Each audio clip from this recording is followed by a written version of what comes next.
Egypt's revolution has gone from hope to euphoria to utter confusion. But should Egyptians despair? Not so. That is the message from a new film nominated for Best Documentary Oscar this year. It is called The Square, and it captures in stunning detail the violent twists and turns of that country's revolution. Take a look.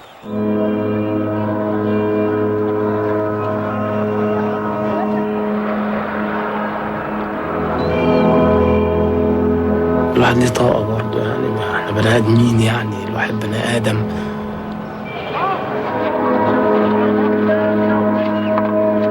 الواحد بني آدم هيفضل يشوف كده كده كده كتير في كتير كل مرة واحدة ضغط ورا ضغط يعني.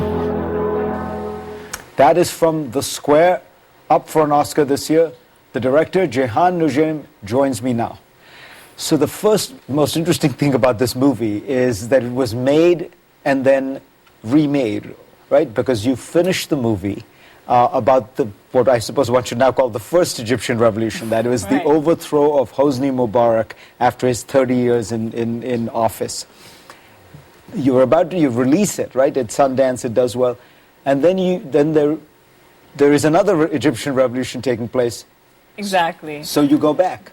Yes, it was a very interesting process, and I guess this is why, this is about making a film as things are ongoing, right? It's an exciting process, but you're constantly re-editing.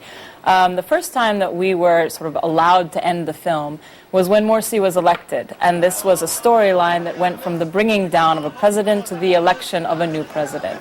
But this was the political storyline, and not necessarily the most interesting storyline, because as we were on our way to Sundance with the finished film, all of our characters were back in the streets again, saying, this is our first freely elected president, but he's using the tools of democracy to create another dictatorship. And we need to hold government accountable. And so it became a much deeper, more interesting, complex story about what it means to be a citizen holding your government accountable. What I'm struck by, though, if one were to take a darker interpretation of the film, and it may not be what you've intended, but like any great piece of art, it can be looked that way. It shows you how ambiguous or amorphous this idea of the people is. Because you start the movie and you have these guys, Ahmad, this great character, and they're so full of hope and full of a kind of sense of freedom. He talks about, this is the first time in 30 years I feel as though my voice can be heard. I feel as though, there's a sense in which my dignity is returning. And that's all about getting rid of Mubarak and the army. And then, flash to the end where you're showing those demonstrations against the elected president, Mohamed Morsi. They now want the army to come in and essentially stage what, we can call it whatever we want, but depose the elected government and have an army takeover. And it's the same feeling of hope and expectation. And so you say to yourself, well, what is it, what is the will of the people? On one hand, it seemed to be for elections. On the other hand, it's against an elected president. Well, I think that what's happening in Egypt is, similar to any movement in the world, the civil rights movement, the fight against apartheid. Things take a long time, and we're going through many mistakes. And we've figured out how to remove leaders. We haven't become so good at figuring out how to elect leaders yet and stick with them. And we'll see where we go in this next phase. But ultimately, I feel that people have to get to a point where they realize that we need to move towards pluralism. What do you think happens to the characters in your movie who are the Muslim Brotherhood characters? Because the thing I'm struck by, looking at Egypt from afar, is we see all these young liberals, Tahrir Square types, frankly, people like you grew up in Egypt, and they talk about pluralism and liberalism. But then you look at the polls that are done by Pew and places like that, and Egypt is in many ways the most conservative Muslim society in the Middle East. So you ask the poll, as Pew did, should your country be governed by Sharia law? 74% of Egyptians say yes, higher than most Arab countries.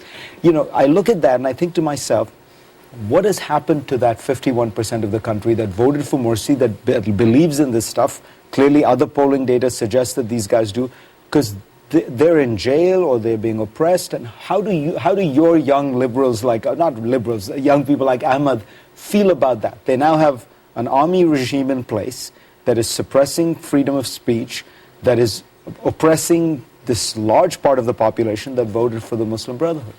Well, they also saw, as they went through the Muslim Brotherhood, the suppression of freedom of speech and the attack on human rights. So, does that make them despair, though, that both sides seem, you're caught between a rock and a hard place? We're stuck between this binary that's existed for a long time. Do we need a religious leadership that's going to come in to clean and purify the government, or is it going to be a military man that comes in that uses strength and is our strong man that we look to, the pharaoh that we've had for 5,000 years? And I think what this revolution was about was trying to create a space for an alternative.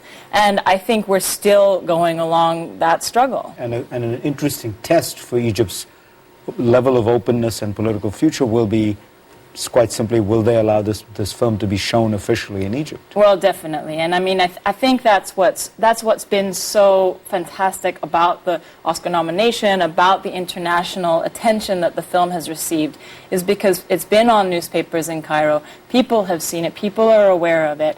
And so, as Ahmed said when we were nominated, he said, this means that our story and our voice will never be able to be silenced. Releasing a film like this, which looks authentically at the human beings, at the personal stories of the people that are involved in fighting for their human rights, social justice, and dignity, to look at what they are struggling through in a very deeply personal way, humanizes these people, and that's such an important thing for all Egyptians to see right now.